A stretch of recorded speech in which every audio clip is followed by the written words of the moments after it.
Jennifer, அம்மா Jennifer, Jennifer, Jennifer, அம்மா Jennifer, Jennifer, அம்மா ஜெனிஃபர். ஏதோ சத்தம் கேக்குதுல்ல? ஆமா வாங்க. என்னம்மா ஆச்சு? ஐயோ, நான் திட்டேன், நீ வருஷத்தை குடிச்சிட்டேன். ஐயோ ஐயோ, இப்படி தெரிஞ்சிருந்தாலும் அவளை திட்டிருக்கவே மாட்டேனம்மா.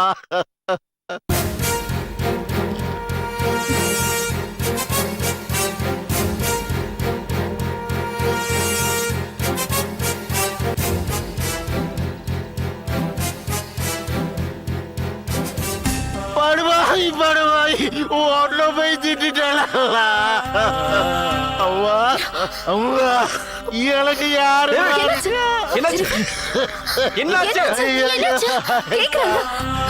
ஜெனிஃபர் வருஷத்தை கொடுத்து தற்கொலை பண்ணிட்டாயா?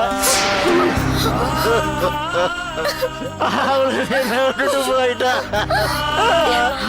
நான் யாருக்கு எல்லாம் துரோகம் பண்ணல, நான் யாருக்கு எல்லாம் துரோகம் பண்ணல. ஐயோ. Hello, police station.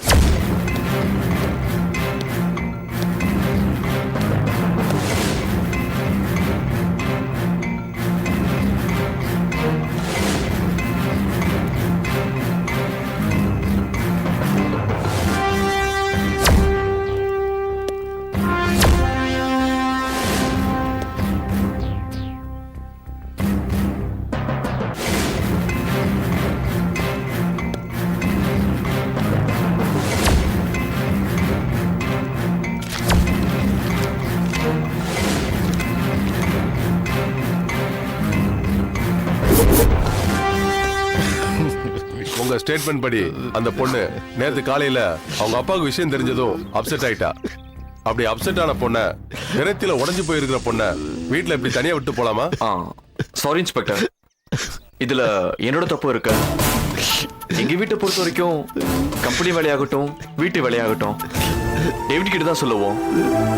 நேற்று ஆயில் ரொம்ப அர்ஜென்ட்னு ஆபீஸ்ல இருந்து போன் வந்துச்சு, அதனால இவரை வெளியூருக்கு அனுப்பிட்டேன். அப்போ இதெல்லாம் எனக்கு ஸ்ட்ரைக் ஆகவே இல்ல. சரி டேவிட், உங்க பொண்ணு இறந்து போன விஷயத்துல 199% அவ சூசைட் பண்ற கண்டிஷன்ல தான் இருந்திருக்கா. அவ சூசைட் பண்ணிக்க மாட்டான்றது என்னோட ஸ்ட்ராங் ஒபினியன் சார்.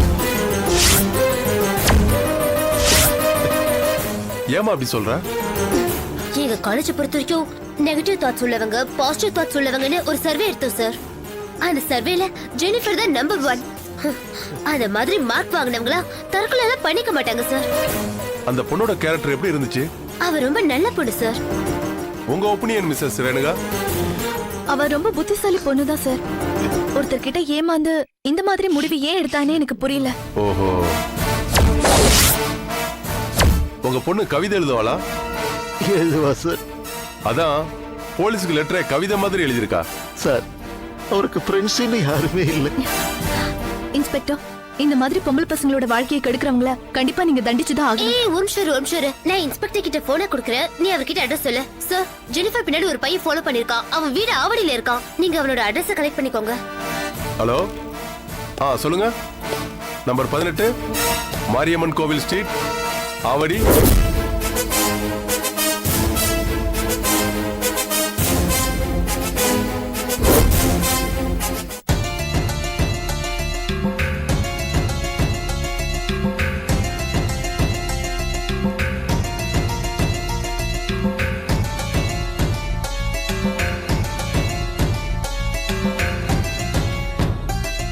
நீங்க கண்டிப்பா தப்பிக்க முடியாது மிஸ்ஸஸ் ஜானு. உங்க பையன் கிரண் தான் லவ் பண்ற பொண்ணு ஜெனிஃபர் மரணத்துக்கு நீங்க தான் காரணமா இருந்திருப்பீங்கன்னு கம்ப்ளைண்ட் கொடுத்திருக்காரு. சார் என்ன சார் இது? அவன் சின்ன பையன் சார். தம் பையன் யாரோ ஒரு பொண்ணை லவ் பண்ணா வீட்டுல எதுக்குறது சகஜம் தானே சார். அப்படி எதிர்த்து பேசுறப்ப கோபத்துல 1-2 வார்த்தை பேசியிருப்பேன், அதுக்காக நான் கொலை பண்ணிருவேனா சார்? இங்க பாருங்க மிஸ்ஸஸ் ஜானு, உங்களை பத்தி தீவிரமா விசாரிச்சுட்டு தான் உங்க வீட்டுக்கே வந்தேன். இதுக்கு முன்னாடி உங்க கணவரை கையை கால உடைக்கிறதுக்காக நீங்க தொண்டித்தோப்பு கஜா கிட்ட பணம் கொடுத்து கரெக்ட் பண்ணிருக்கீங்க. அவனும் இப்ப சாட்சி சொல்ல ரெடியா இருக்கா, கரெக்டா? இன்ஸ்பெக்டர், அது என் புருஷன் என்ன வேண்டான்னு விட்டுட்டு அவங்க அம்மா வீட்டுக்கு போயிட்டாரு. அந்த ஆத்திரத்துல தான் என் ஃப்ரெண்ட்ஸுங்க சொன்ன ஐடியால தான் அந்த மாதிரி ஆட்களை வச்சு அப்படி பண்ணிட்டேன். ஆனா இந்த ஜெனிஃபர் விஷயத்துல நான் அப்படி எதுவும் பண்ணல சார். மேடம், இறந்து போன ஜெனிஃபர் ஒரு சாதாரண குடும்பத்து பொண்ணு. அந்த பொண்ணு தற்கொலை பண்ணிக்கிற மாதிரி செட்டப் இருந்திருந்தாலும் அது ஏன் ஒரு கொலையா இருக்க கூடாதுன்னு தான் இன்வெஸ்டிகேஷன் நடந்துட்டு இருக்கு. அந்த பொண்ணோட கேஸ்ல உங்க விஷயம் தான் அழகா பொருந்தி போகுது. நீங்க உண்மையை சொல்லியே ஆகணும். யார் அனுப்பி அந்த பொண்ணை கொலை செஞ்சீங்க? சார், நான் சொல்றது கொஞ்சம் நம்புங்க சார். நான் என் பையனை மிரட்டுறதுக்காக தான் அந்த மாதிரி கொலை பண்ணுவேங்கிற வார்த்தை யூஸ் பண்ணனே தவிர நீங்க சொல்ற மாதிரி விஷயங்கள்லாம் நான் பண்ணவே இல்லை சார். ஏண்டா கிரண், அம்மா மேலே கம்ப்ளைண்ட் கொடுத்திருக்கே, இது நியாயமா? அம்மா சும்மா பொய் சொல்லாதம்மா. மாமாவோட பொண்ணை நான் கல்யாணம் பண்ணிக்கணும், அப்பாவோட ஃபேமிலி சொத்து அத்தனையும் உன் கைக்கு வரணுன்றது நீ எந்த லெவலுக்கு போவன்றது எனக்கு நல்லாவே தெரியுமா. அம்மா, ஜெனிஃபரோட அப்பாவே அவளை வேற யாரும் கொலை பண்ணிருக்க மாட்டாங்க. அவ பாவம்மா. அட பைத்தியக்காரா, ஒரு பொண்ணை லவ் பண்ணும்போது அவ நல்லவளா கெட்டவளா, அவ நடவடிக்கையில எல்லாம் எந்த அளவுக்கு தப்பு இருக்குன்னு நீ பாத்திருக்கியா? அவ கர்ப்பத்தை கலைக்க மாசாணியா மட்டும் வந்திருக்கா, அது தெரியுமா உனக்கு? நீ ஒரு பொண்ணை லவ் பண்றேன்னா அவ நல்லவளா கெட்டவளான்னு விசாரிக்கிறது என் கடமை. அப்படி விசாரிச்சதுல அவ நல்லவில்லைன்னு எனக்கு தெரிஞ்சது. நான் ஒன்னும் ஒரு பொண்ணை கொலை பண்ற அளவுக்கு மோசமானவ இல்ல. அம்மாவால அந்த பொண்ணு ஜெனிஃபருக்கு எந்த ஆபத்தும் வரலப்பா, என்ன நம்பு. வேணும்னா நீயே விசாரிச்சுட்டு அப்புறமா வந்து என்ன ஜாமீன்ல எடு. அது வரைக்கும் நான் போலீஸ் ஸ்டேஷன்லயே இருக்கேன். வாங்க சார் போலாம்.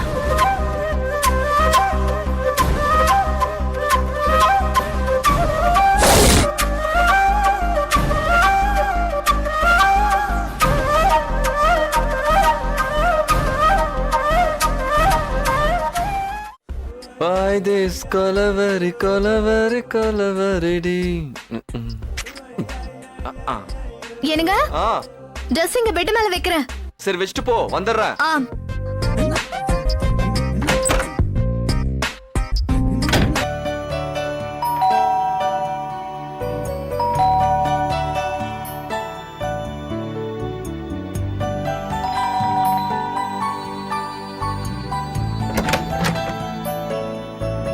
ஹாய் வினோத். ஹலோ. வா.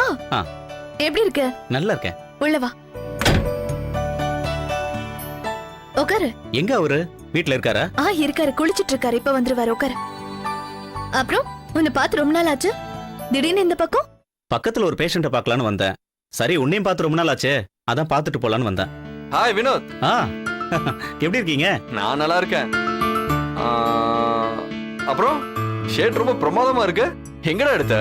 ஊர் முனையில கடை இருக்குல்ல, அங்க எடுத்ததுதான். ரேணுகா தான் செலக்ஷன் பண்ணி கொடுத்தா. நினைச்சேன் என்ன தவிர வேற யாருக்கு செலக்ஷன் பண்ணாலும்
Yeah, we don't want to do anything to scare your children. That's the last thing we want to do. We don't want to scare anybody.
you enjoyed this video, kindly like, share, comment, and for further our interesting videos, subscribe our channel below.